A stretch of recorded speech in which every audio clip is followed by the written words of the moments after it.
सावन के बारिश से बदरिया नयन पट खोलू ने। सावन के बारिश से बदरिया नयन पट खोलू ने।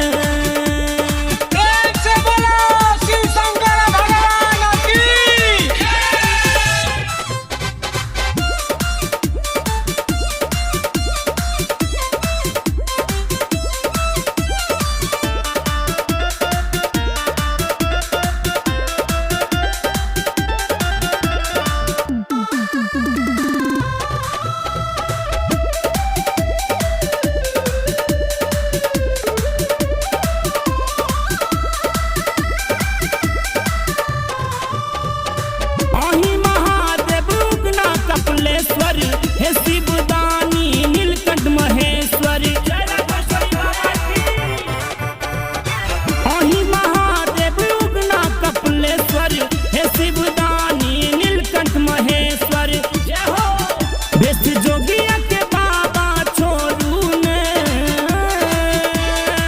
सावन के बारिश से बदरिया नयन पट खोलू ने। सावन के बारिश से बदरिया नयन पट खोलू ने। जय हो भूतनाथ महादेव की।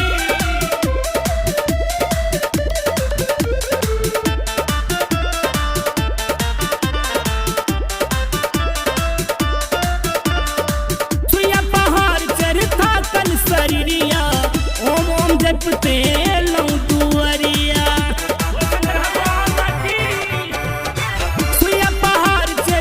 कल शरीरिया ओम ओम जपते लौ दुआरिया। नेह चरण से अपना जोरू ने। सावन के बारिश से बदरिया नयन पट खोलू ने।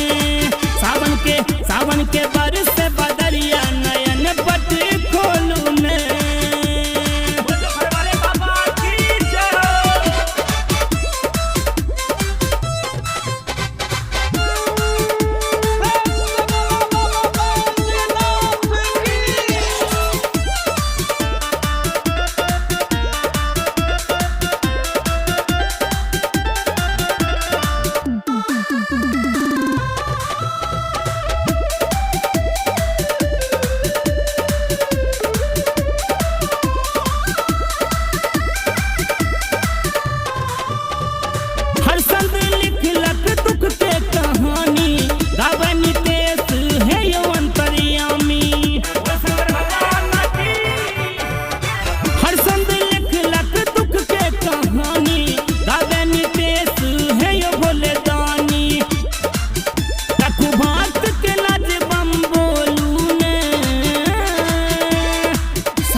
सावन के बारिश से बदरिया नयन पट खोलू ने।